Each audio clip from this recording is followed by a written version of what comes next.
das primeiras séries.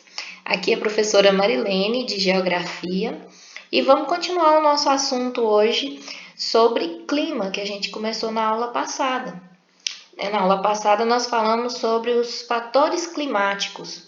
Hoje, na nossa aula, nós vamos falar sobre os elementos do clima e os diversos tipos climáticos que a gente tem no planeta e no nosso país, no Brasil. Então, os elementos do clima são a temperatura, a pressão atmosférica, os ventos, a umidade do ar e as precipitações. Esses são os elementos climáticos. Vamos falar um pouco sobre cada um deles.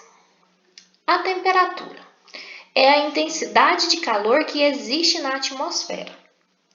A radiação solar, ou seja, os raios solares, os raios emitidos pelo Sol, eles são responsáveis pelas temperaturas na superfície da Terra.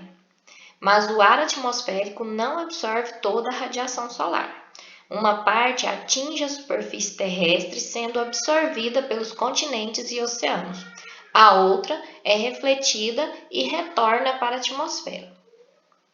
A pressão atmosférica se refere ao peso do ar. Em geral, os lugares mais altos têm menor pressão atmosférica que as áreas mais baixas.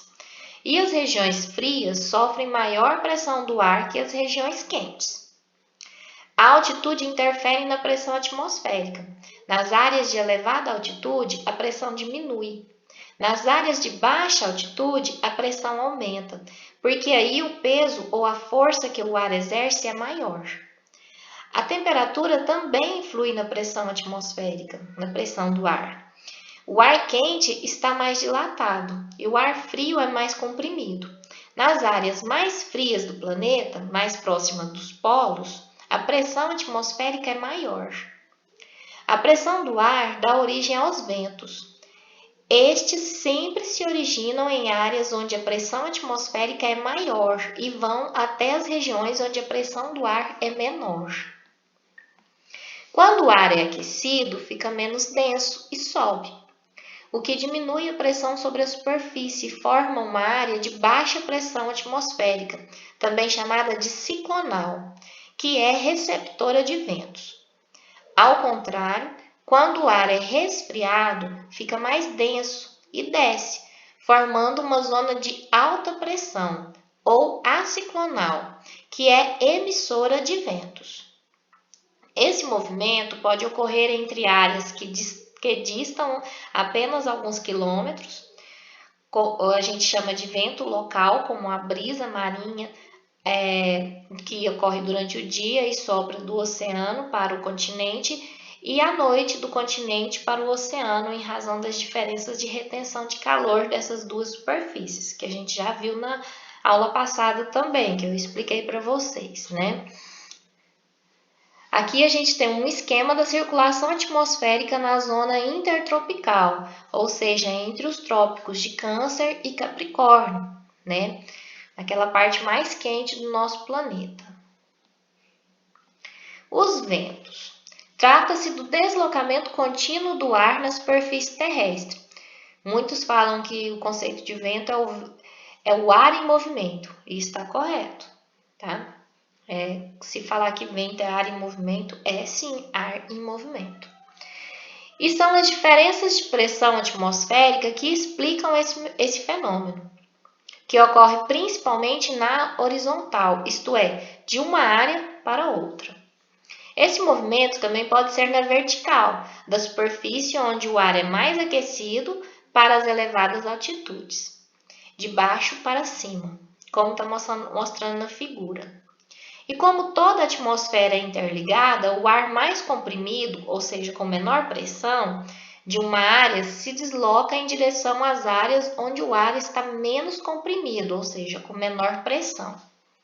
Está bem exemplificado aqui na figura, como vocês podem observar. Em escala planetária, temos os ventos alísios que atuam ininterruptamente, se deslocando das regiões subtropicais e tropicais, ou seja, de alta pressão, para a região equatorial de baixa pressão. As setas estão indicando a direção deles, na figura. e desviados para o oeste pelo movimento de rotação da Terra. Tá vendo que eles estão indo aqui inclinados aqui na figura? Porque eles estão sendo desviados devido ao movimento de rotação da Terra, tá? Então, eles saem daqui para o centro e aqui de baixo para o centro também. Esse desvio formam-se os ventos alísios do sudeste no hemisfério sul e os ventos alísios do nordeste no hemisfério norte. A umidade do ar. O ar possui também partículas de água. Essa é a umidade do ar. A água sob a forma de vapor ou de gotículas está sempre presente na atmosfera. O ar tem capacidade para conter um limite de vapor de água.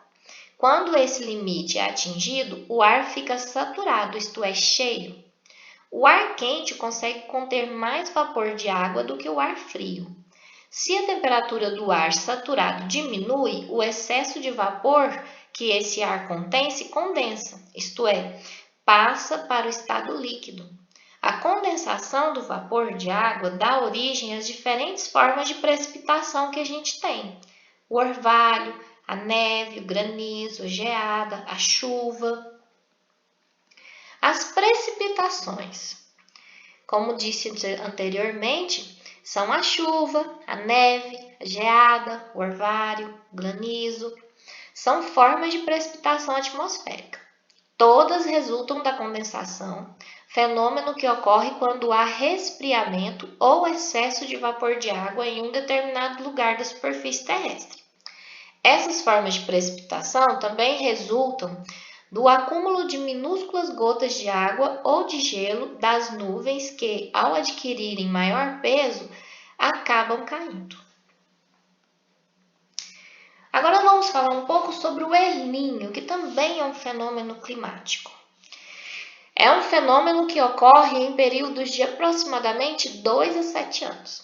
Ele se manifesta como um aquecimento, importante vocês lembrarem disso, é um aquecimento de 3 a 7 graus acima da média das águas do Oceano Pacífico, nas proximidades do Equador. Na figura aqui, ó, vocês podem observar, está representado pela cor amarela e laranja, tá? O local onde se origina esse fenômeno. Aqui a gente vai ver as consequências desse fenômeno, né? Em várias partes, principalmente agora da América do Sul. Então, esse fenômeno ele se faz notar com maior evidência nas costas peruanas, que é onde ele ocorre, pois as águas provenientes do fundo do oceano e da corrente marinha de Humboldt são interceptadas por águas quentes oriundas do norte e do oeste. Essa alteração regional assume dimensões continentais e planetárias à medida que provoca desarranjos de toda a ordem em vários climas da Terra. No Brasil, as consequências são enchentes, alagamentos, inundações, deslizamento, perda da produção agrícola. Durante o El Niño ocorre a elevação da temperatura média na região sul e da precipitação, principalmente na primavera, ocorrendo chuvas intensas e prolongadas. Então, a região sul do Brasil vai ter chuvas mais intensas e mais prolongadas. Né? No centro-oeste, a gente vai ter um período maior de chuvas, tá? E a seca vai ser mais prolongada na região sudeste. Agora nós vamos falar sobre os climas do nosso planeta, né? A gente vai ter, então, diversos tipos de clima. Vamos ter o equatorial, o tropical, o subtropical, que são típicos do Brasil. Vamos ter o mediterrâneo, temperado, frio, desértico, polar, frio de montanha. Então, nós vamos falar um pouco sobre cada um, eu vou falar um pouco para vocês sobre cada um desses tipos de clima. Vamos falar primeiro sobre os que a gente tem aqui no Brasil. Clima equatorial, ele ocorre ali próximo à linha do Equador, né, na nossa região amazônica. Ele vai ter, então, esse clima é encontrado nas regiões localizadas nas proximidades da linha do Equador, como eu acabei de falar, apresenta temperaturas elevadas e grande quantidade de chuvas durante a maior parte do ano. Então, ele é quente e úmido, tá? O clima tropical. Esse clima apresenta duas estações bem definidas. Um verão quente e chuvoso e um inverno com temperaturas amenas e seco. As temperaturas médias anuais são superiores a 18 graus Celsius. É o nosso clima subtropical, é o que predomina, o tropical, aliás, é o que predomina na maior parte do Brasil, né? Tanto que a gente fala que o Brasil é um país de clima tropical, porque a maior parte predomina o clima tropical. O clima subtropical ocorre no sul do Brasil, na região sul, nos estados de Santa Catarina, Rio Grande do Sul e Paraná. Esse clima apresenta duas estações do ano bem demarcadas, um verão quente e um inverno rigoroso. Quando podem ocorrer, às vezes podem ocorrer geadas ou neve na estação do inverno. As chuvas são bem distribuídas ao longo do ano e as temperaturas médias anuais quase sempre ficam abaixo de 18 graus.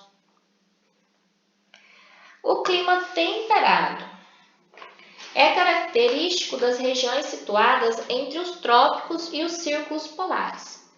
As estações do ano nesse clima são bem definidas, com temperaturas entre menos 3 graus Celsius e 18 graus Celsius. Então, uma temperatura bem baixa, né? Nesse clima temperado, é um clima típico de regiões tipo Estados Unidos, a Europa. A gente vai ter bem nítido na paisagem a visualização das 4 estações do ano, né? Neve no inverno, um verão assim de sol exuberante, com as folhas bem verdinhas das árvores. No outono, as folhas das árvores mudam de cor, caem. Na primavera, começa a florescer, porque está acabando o inverno. Então, é bem definido nesses locais as 4 estações. O clima mediterrâneo caracteriza-se pelos ventos, pelos verões secos e invernos com muitas chuvas e temperaturas amenas. O clima mediterrâneo ocorre principalmente no sul da Europa, ali nas proximidades do mar Mediterrâneo mesmo, tá? Clima desértico. Apresenta escassez de chuvas, podendo ser frio, como no deserto do Atacama, no Chile, ou quente, como no deserto do Saara. Esse clima, a amplitude térmica diária é muito grande. Então, no clima desértico, a gente vai ter uma diferença muito grande entre a temperatura mínima e a temperatura máxima. Aí, por isso que a gente fala, lembra quando eu expliquei sobre a amplitude térmica? Que é a diferença entre a temperatura mínima de uma região e a temperatura máxima. Essa diferença a gente pega a temperatura máxima, por exemplo, 30 graus, a temperatura mínima, 19 graus, subtrai e o resultado é a amplitude térmica dessa região. O clima frio, eu pulei, né? Caracteriza-se por apresentar baixas temperaturas na maior parte do ano. O verão é curto e o inverno é longo e muito frio, com intensa precipitação de neve. O clima polar. As temperaturas são muito baixas durante todo o ano e as precipitações caem em forma de neve em todas as estações do ano. O frio de montanha. Ocorre nas áreas de altitude elevada e apresenta baixas temperaturas o ano todo, né? Isso ocorre mais em regiões onde há grandes elevações, como as cordilheiras, as grandes montanhas, né? A gente vai ter sempre presença de neve no topo das montanhas. Bom, pessoal, essa foi a nossa aula de hoje. Se tiver alguma dúvida, me procure e até a nossa próxima aula.